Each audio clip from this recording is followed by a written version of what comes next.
Good afternoon, folks. I hope we're doing well.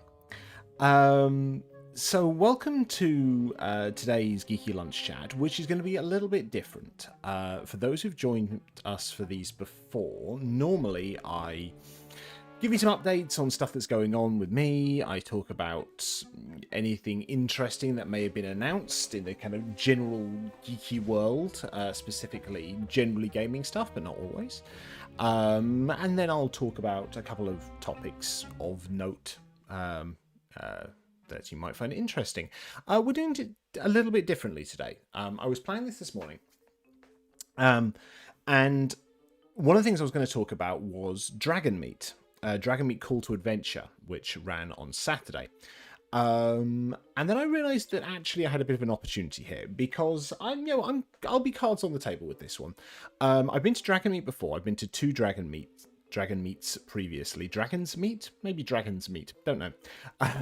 Previously, I had a really, really good time. And when I found out this year that they were doing a mini Dragon Meat in April with more of a focus on stuff for kids, I was very interested. They reached out to see whether I'd be interested to do a talk, as I had done a panel at the previous Dragon Meat.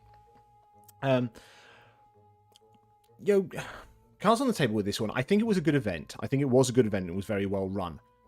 But I had a little bit of an issue. Okay, and the bit of the issue with this one is, and this is nothing against the folks at Dragon Meat, but what happened was, essentially, I had a slot, 2 o'clock till 2:50, to do my talk. And then when I got there, I found out that an event that was running that had run successfully at 12 o'clock, which was a really interactive session, a lot of fun. I think kind of almost like a kids comedy show type thing, had been so successful that they put on a second session at 2 o'clock when I'm doing my talk. Now, I think it's reasonable to assume that is a factor. So I did not get much in the way of a turnout for my talk. These things happen. These things absolutely happen. I've been in the creative world long enough not to get offended by poor turnout, poor number of downloads, etc. But the point is, I prepped a talk, and I delivered a talk to 2 people, one of whom was chaperoning the other. Look, I really hope they got something good out of it. I hope that they took it and ran with it. And the ideas that I shared with them will help them in the games that they're going to be running now and in the future. I really do. But I thought, rather than dwelling on this, because like I said, these things do happen, c'est la vie, I thought, well, I have a forum here that on Monday lunchtimes, I talk about stuff related to geekiness, with particular focus on tabletop RPGs and games in general. So why not? Let's do this talk again. It may be slightly less interactive because obviously there's always a bit of a delay on chat. But I thought it might be nice to get some of these thoughts out there into the world. And then even if you didn't manage to get to catch it there, I've got a little VOD of that talk that sort of was, but mostly wasn't.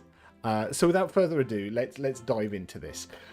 We'll be a little bit more relaxed on this one, but hopefully some good stuff in here.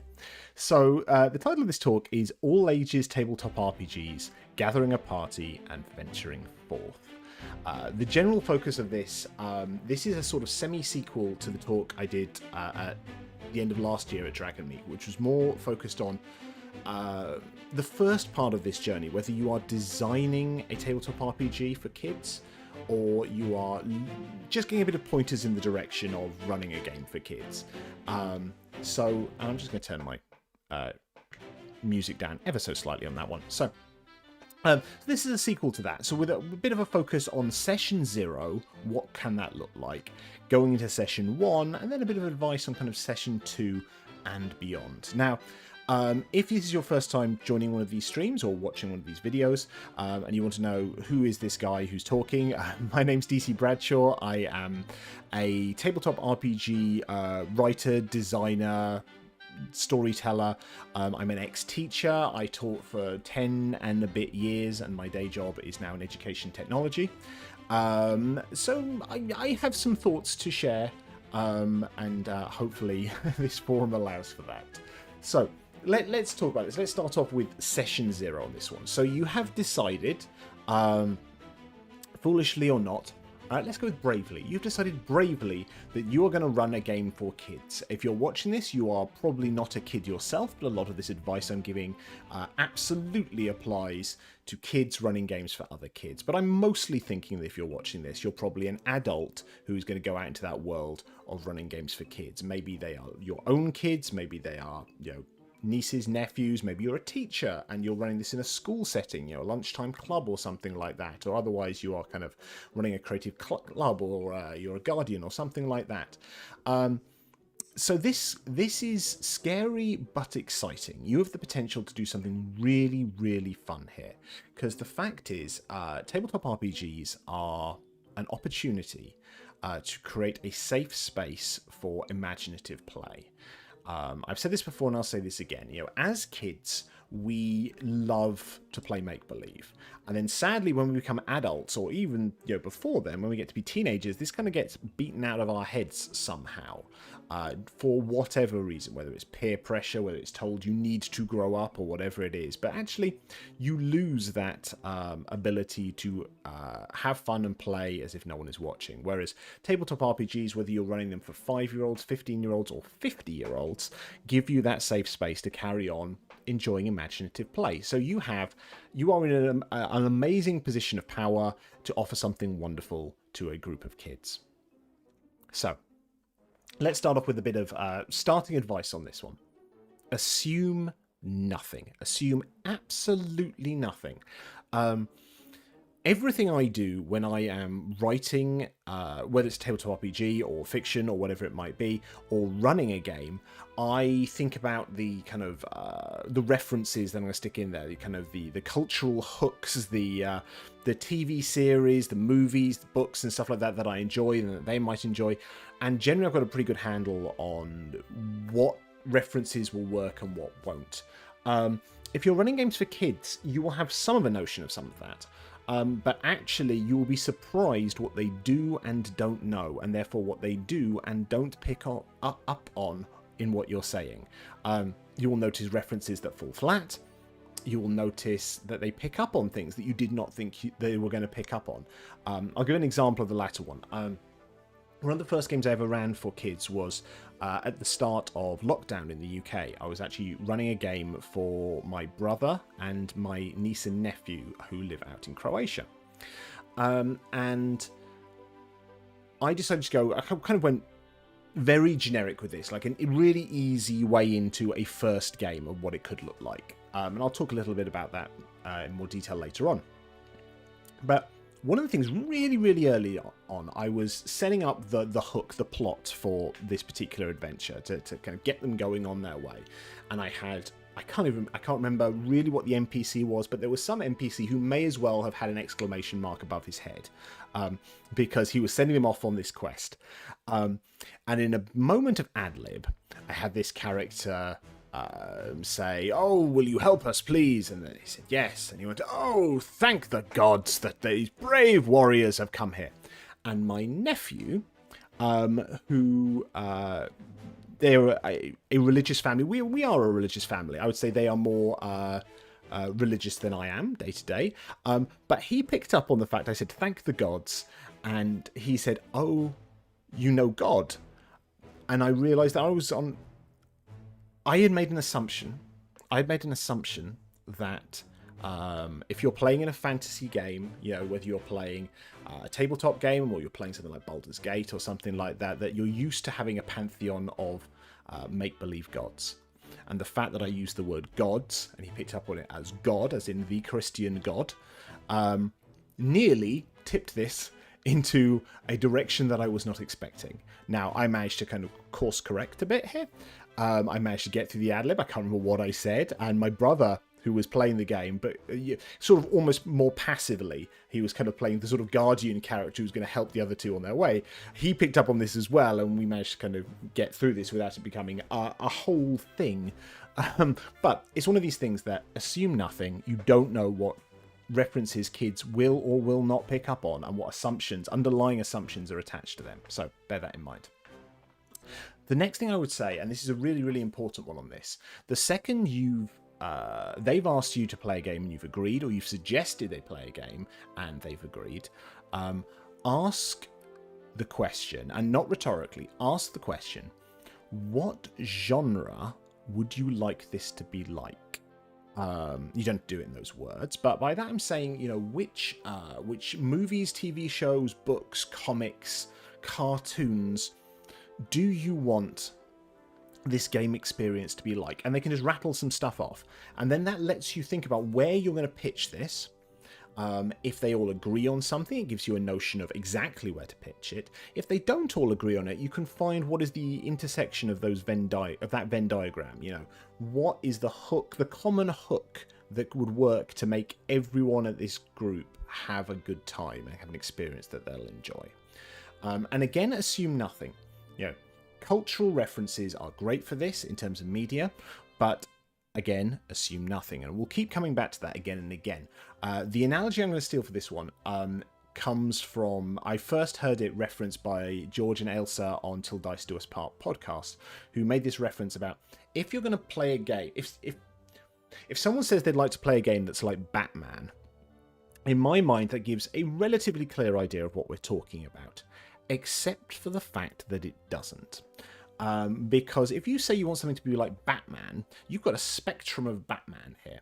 You've got, on one end, you have got Christian Bale and Robert Pattinson films, and then even more so, you've got the two Joker films with Joaquin Phoenix in them, which go really dark, really gritty, pretty grounded, scary in places. And in the comic book equivalent, you've got kind of the Frank Miller, Dark Knight Returns kind of graphic novels, really, really kind of gritty stuff. Not terribly kid friendly, maybe teenage friendly, but not necessarily younger children friendly. And then on the other end of the spectrum, you've got goofier stuff.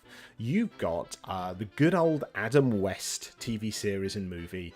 You have got Lego Batman, both the movie and the video games, which are obviously far more tongue-in-cheek. They are silly, they are slapstick, they're still Batman, but it is a very, very different world to that dark Gotham of the Robert Pattinson films and the Joker films.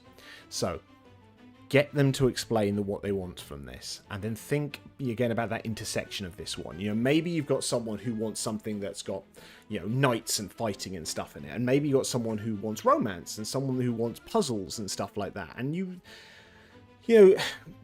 can realize that actually you can hook them all in a sort of kind of King Arthur sort of notion, where there'll be a chance for bravery in battles, there'll be a chance for romance, there will be a chance for puzzling with Merlin and stuff like that in The Lady of the Lake.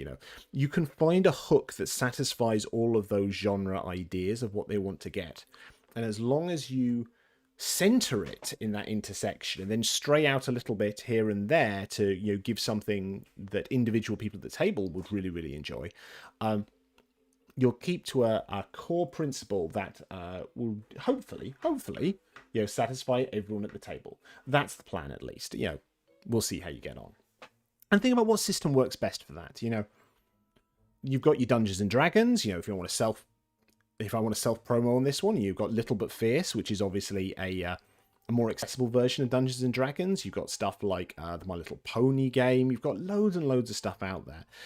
You've got the wonderful works of Hatchlings Games. So many great games out there. But don't assume a system before you've had these conversations. Now, maybe that they are absolutely insisting that they want to play Dungeons and Dragons, but maybe they don't know really what Dungeons and Dragons actually is. They know the vibe that they think it is, but they don't know what the rules are like.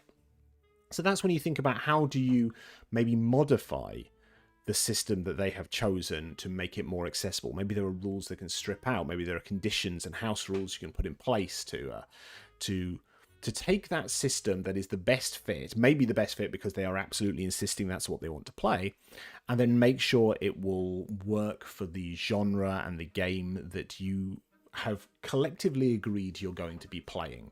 An example, again, I'll come back to on this one. I believe it was the author Pat Rothfuss tells a story about running a game for his kid. who at the time I think was relatively young. You know, I want to say, I could be wrong, but I want to say it was like 6, 7, something like that. And he made a decision in this game, and actually it was a solo game that he was running, I believe. I could be that I've got this completely wrong. But it was a solo game that he was running for his son. And the game that was decided they would be playing, it would be Dungeons and Dragons, but there would be no combat in it.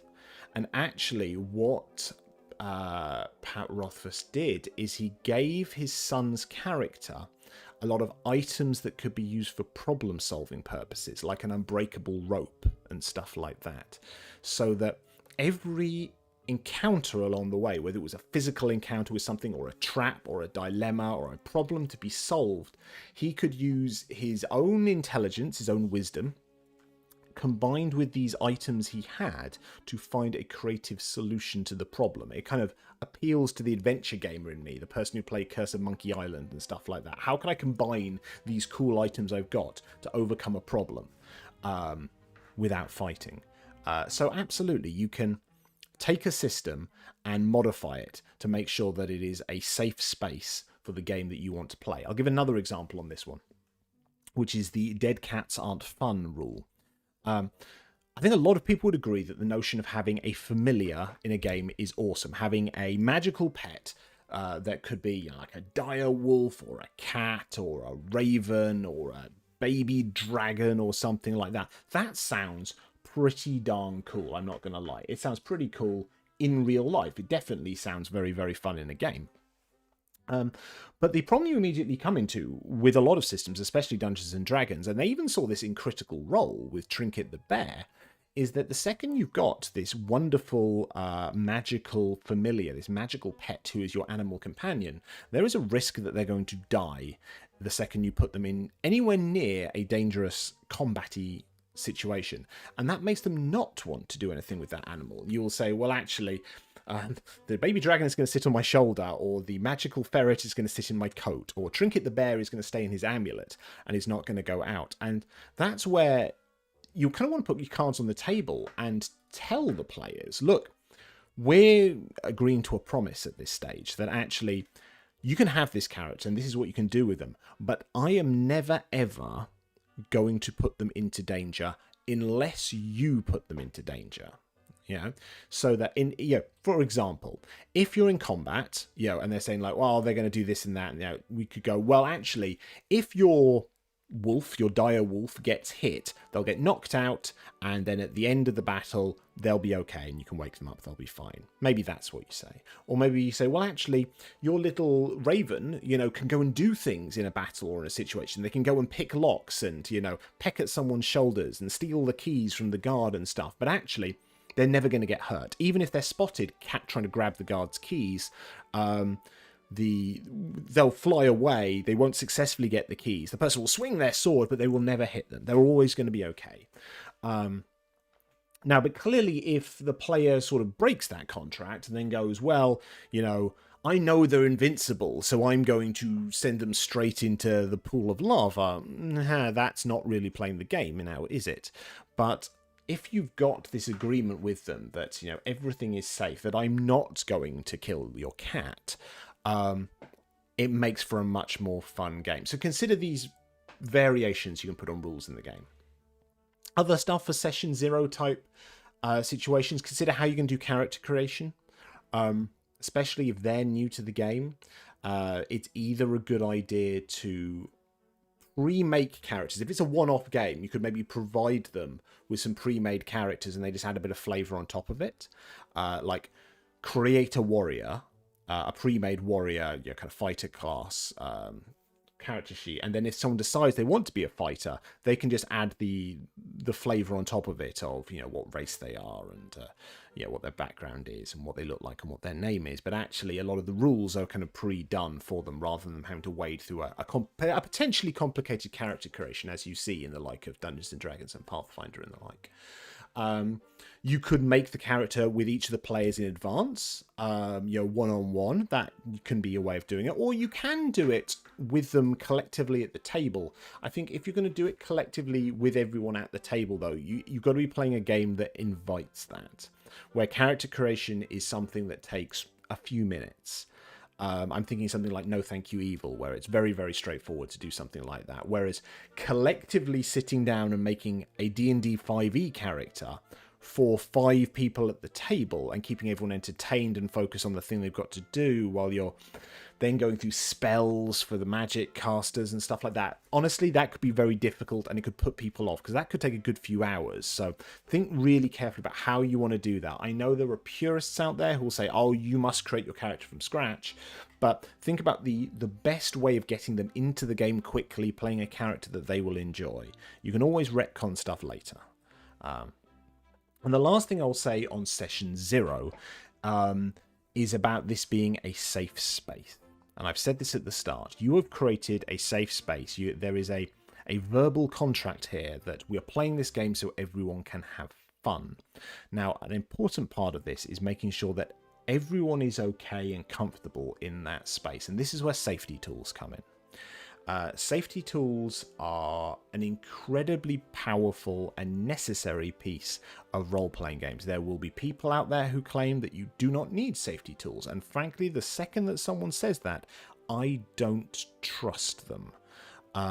Because if someone says that there is no mechanism for anyone to flag up that something is making them uncomfortable, that really does ring alarm bells in my head. Even if the safety tools is just as simple as, look, let's say you're playing online. If you drop me a WhatsApp message that says that you've got a problem with something, I'll read it and I'll respond to it. That's a safety tool. It's not, a very, very complicated one, but it is a safety tool. But if someone says, oh, you're never going to need safety tools, again, that makes me concerned. So let's talk about 3 really, really simple safety tools that honestly you can use at any table, but I think these are incredibly accessible for kids. So the first one is the whole notion of unbreakable lines. Everyone has those things that make them uncomfortable, and maybe they realize them, and maybe they don't until they encounter them for the first time, but everyone has these things that make them squeamish. Whether it is blood, whether it's arachnophobia, they're scared of spiders or something like that, whatever it might be. But some of these things you will know about. If you're running a game for your own kids and your kid is scared of spiders, you probably know they're scared of spiders. I doubt they've been terribly subtle in hiding it. But you're aware of that. If you're playing for a mixed group of kids, your own kids and some of their friends, you might not know that one of their kids is afraid of blood. Your kid might not know that one of their friends is afraid of blood until they get to school vaccination day and you suddenly realize that they're a bit squeamish about blood. So it's really important that at the get-go, at the start, you provide a way for everyone to say what those things are that they don't want to include in the game. And again, this works for games with kids, to games with adults, anywhere in between. But give them an opportunity to do that, whether that's them writing it down and passing a piece of paper. If it's, some of this is done digitally, they can text you about some of that stuff. But make sure there is a non-embarrassing way that they can reach out to you and tell you what those unbreakable lines are. And here's an important one. When they trust you with that information, you never, ever, ever break those lines. You don't even tease the fact that you're going to break a line. You just don't do it. Because again, this is a contract, this is a promise. They've entrusted you with the fact that they are giving you the power to be God in this game. You're going to run it for them. You're going to make sure that everyone has fun. They've entrusted you with information that they categorically don't want to include spiders, or they don't want to include blood, or they don't want to include skeletons. You never ever break that, because the second you break that, the whole thing falls apart, because actually you made a promise and you broke it, and then you can't go anywhere from there. And it can be incredibly traumatizing, especially with vulnerable kids, as a lot of people, as a lot of kids who might play role-playing games are. You're probably going to get an awful lot of introverted people. So breaking trust in that manner it just can't be done. It just cannot be done. Simple as that. So, once you've established what these lines are, what do you do with that information? Well, I think the 2 easiest safety tools that you can use are traffic lights and a remote control. One or the other. Possibly both, but probably one or the other. Traffic lights, really, really simple. You provide everyone at the table with either coloured pieces of card or some mechanism that they can do it digitally if you're playing online, which is red, amber, green. Most of the time, you would expect them to have the green card face up or green displaying. Green just means everything is cool, everything is fine, we are carrying on and doing the thing we are doing, everything is great. At any time, they can turn it to amber. Amber means that something is happening that is making them a little bit uncomfortable, or they are afraid that this might be going close to something that makes them uncomfortable. Hopefully not as an actual line that they drew, but maybe there is something about this that, maybe no one mentioned before anything about blood and guts, but maybe the description of the combat is getting a little bit grisly. Maybe it is a little bit scary. Maybe there's a character in peril and it's making them a little bit nervous. They can turn into amber, and you can acknowledge the fact that, okay, got to be a little bit careful here. If they ever go to red, immediately, the second you see that they have gone to red, you take a break.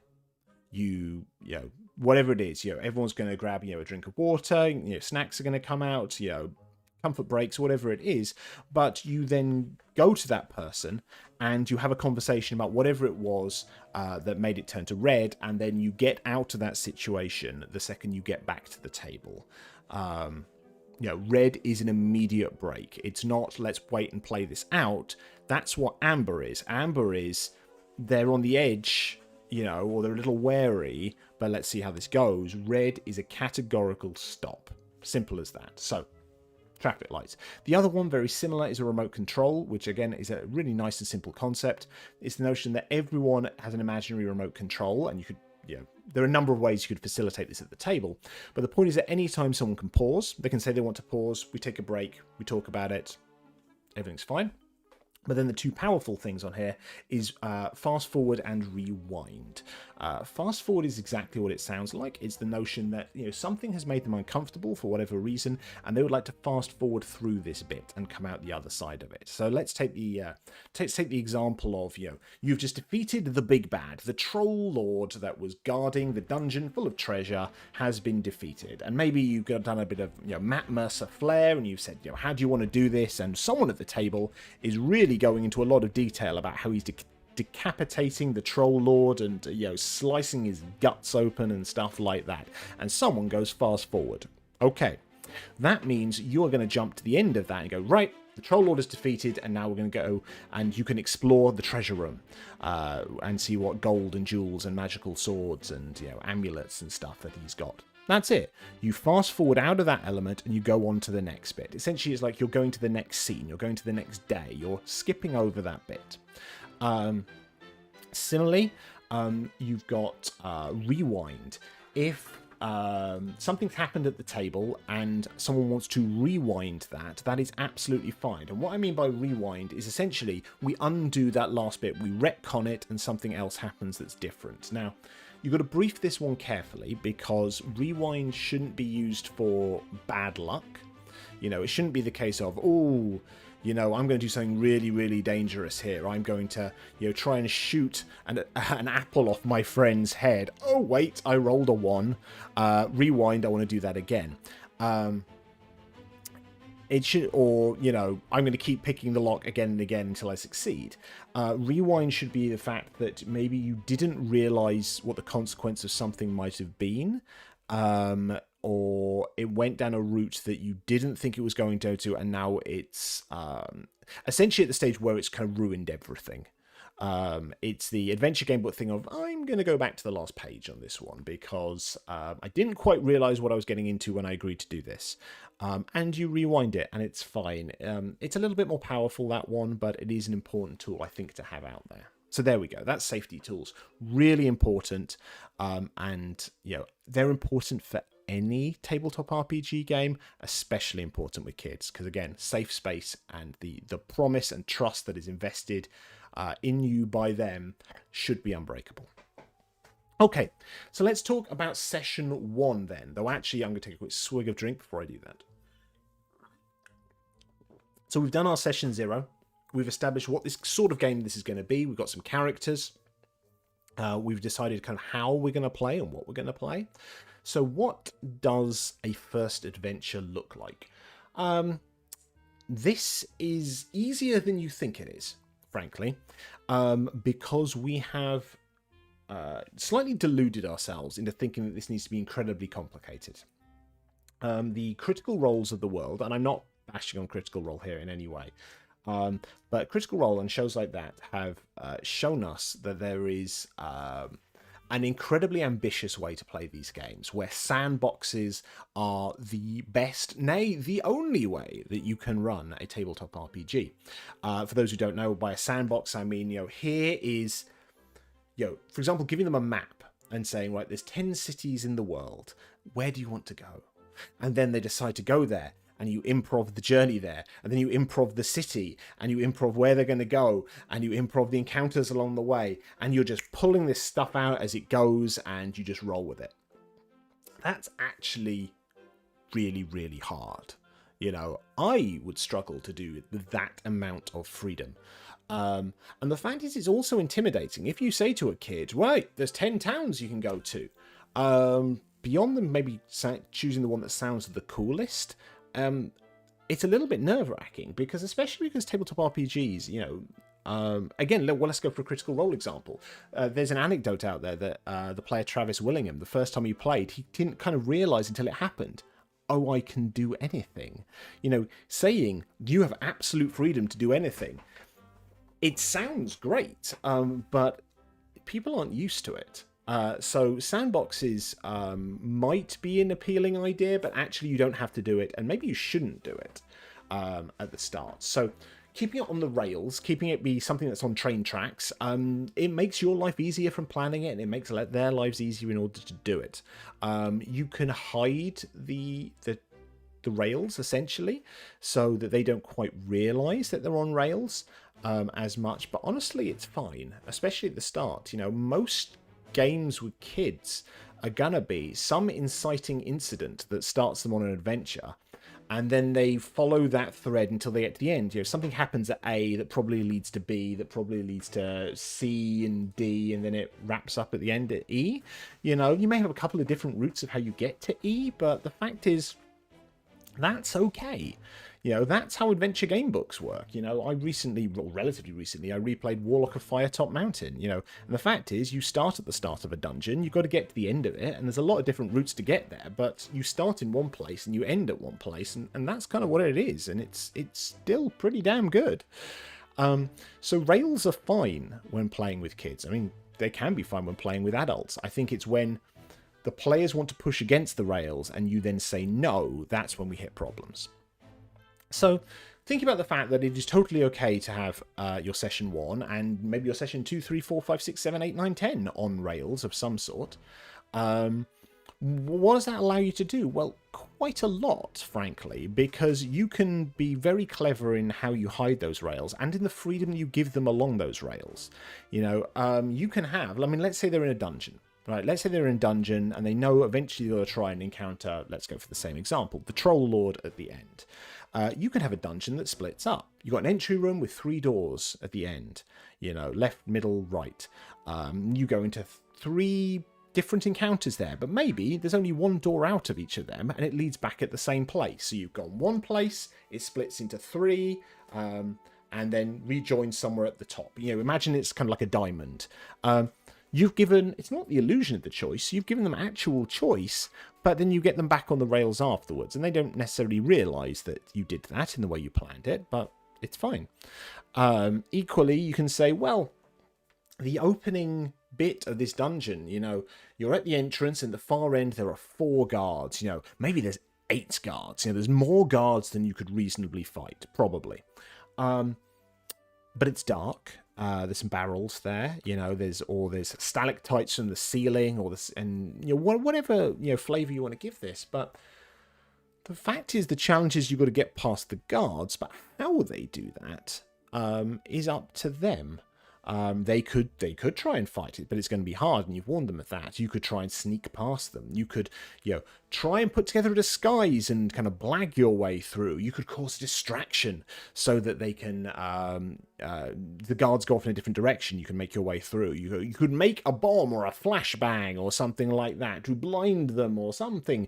The fact is, you've given them a challenge, you've given them an obstacle, but it's up to them how they make it through. And as long as there's not one right answer, and if you are willing to entertain the silly notions that they will come up with, and only shoot down stuff that is, literally impossible, That's still choice, even though the whole thing is on rails.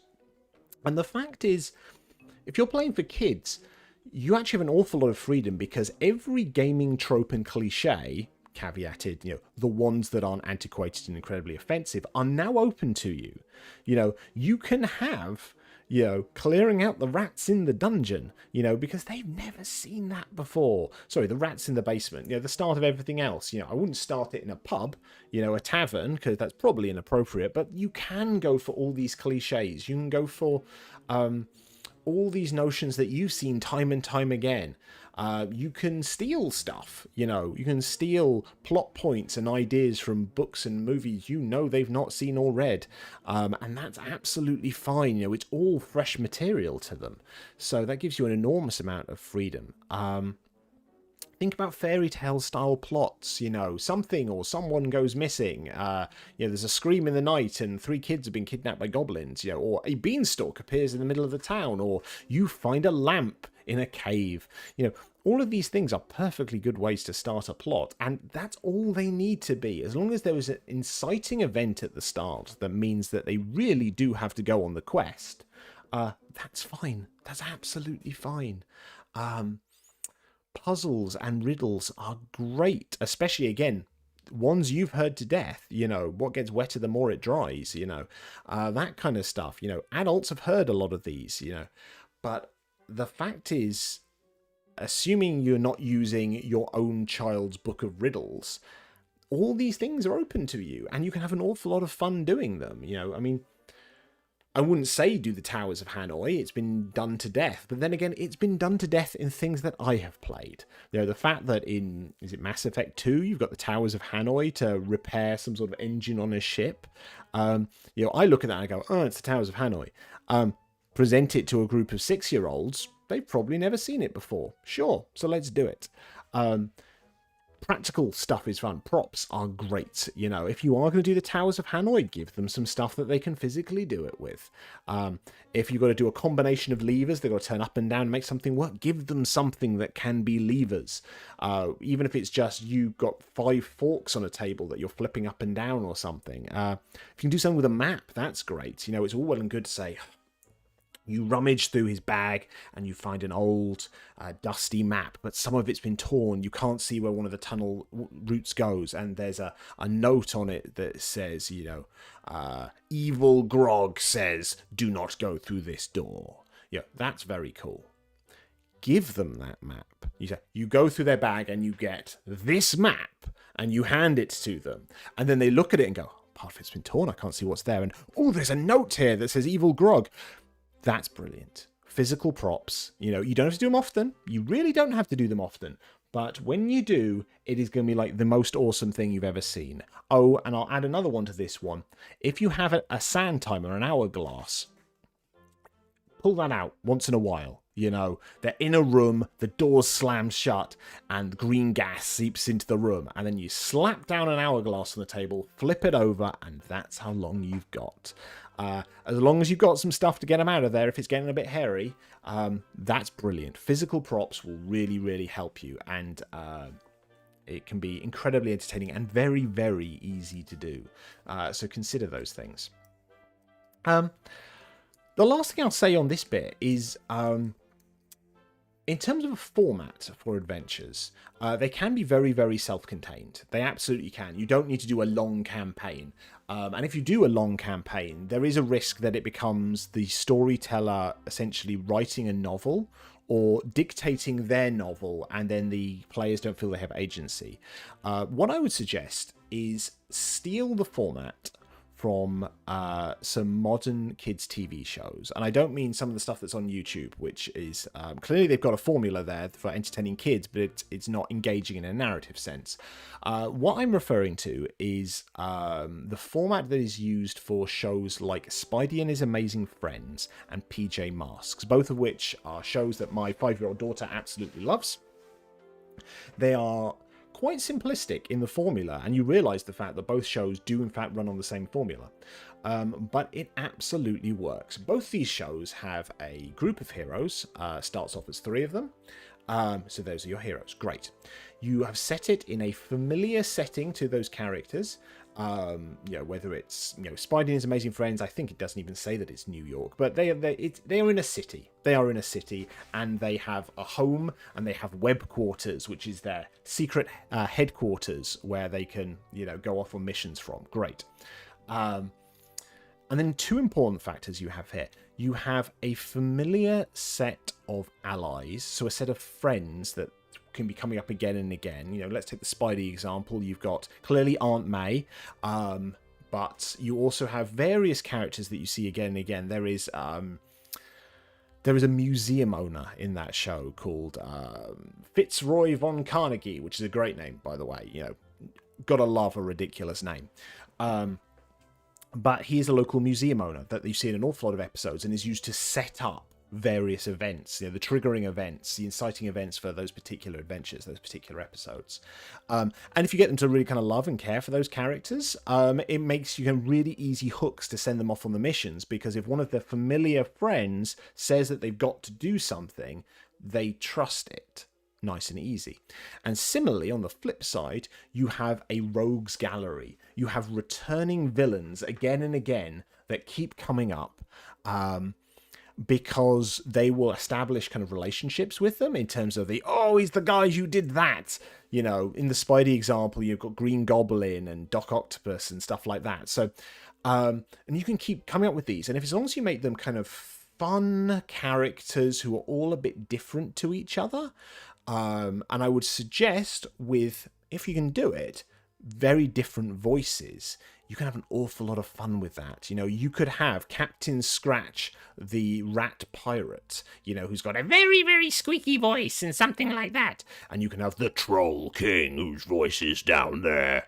They're two very different characters. But the nice thing about giving them those distinct flavors and distinct voices is that when we have Captain Scratch return again, in 4 adventures time, and oh no, someone's broken into the bank, the door's shut, we can't hear who's in there, but then you hear they'll realize it's Captain Scratch, the rat pirate.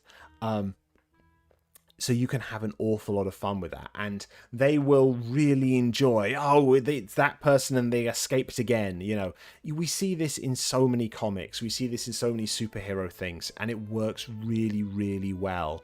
And you shouldn't overuse these characters. You want to keep cycling them around and then having people pair up, and then introduce new people now and again, and that's absolutely fine. But it makes your life easier when planning this, because if you've got a familiar location that you can just add little bits to here and there, but fundamentally they know the location, with familiar cast of characters, it makes the planning really, really easy. And if they do decide to go in an unexpected direction, like, we're going to ask for help from the museum owner, you've got the museum owner in the bag. You've got that character ready. You pull out the bit of paper, you remind yourself of the voice, and you do it. It makes life really easy to do that. And you can do really self-contained plots that are kind of, something's happening in town. Let's say it's the town fun run, and there's a golden trophy at the end, and then midway through, suddenly there's rats everywhere, and Captain Scratch steals the trophy, and then they've got to try and hunt him down. There'll be an encounter on his pirate ship, and then he'll escape at the end. They'll get the trophy back. He'll dive into the water and swim away, and then they can wrap up the A plot and the B plot at the same time, and you've all had a fantastic time. So seriously, have a look at those shows. They provide a really simple format for allowing you to write really engaging adventures for kids of all ages. So we're nearly at the end here, because I am actually going to have to go and do my day job in a second. So that's session 0 and session 1. What about session 2 and beyond? Well, session 2 and beyond, really, I would just say keep listening to them, find out what they liked, find out what they didn't like, and adapt accordingly. You want a situation where people feel that if they didn't like something, that they can tell you and you'll adjust it accordingly.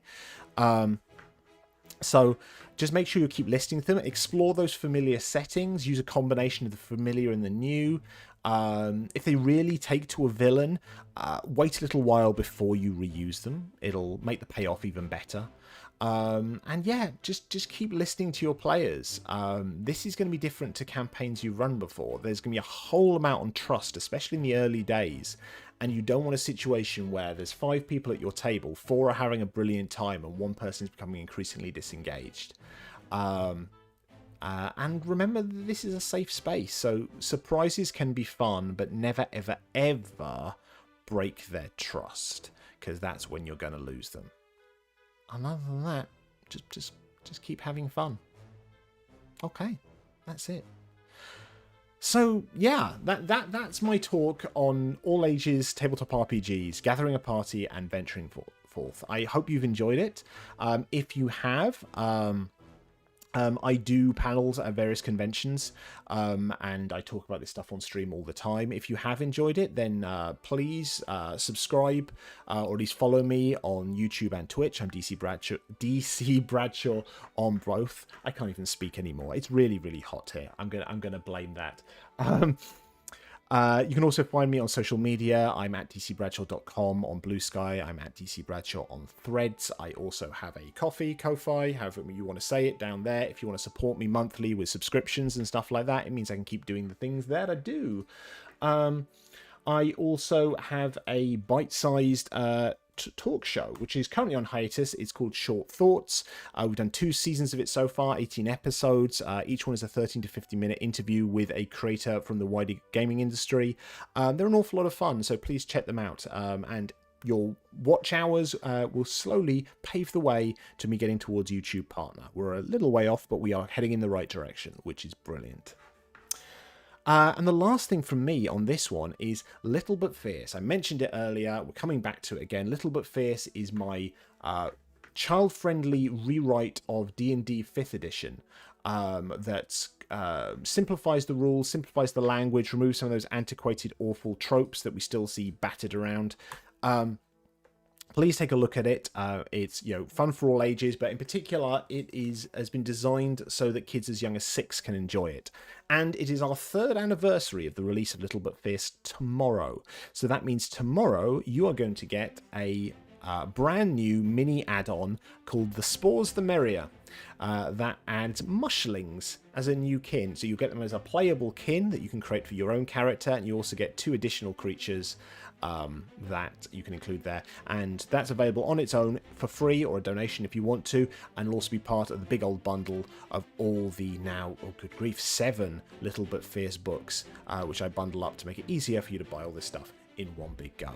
So that's it. That is it. We're going to look at doing a little cheeky raid here, see who we can go across to. Well, that's for those of you watching on Twitch.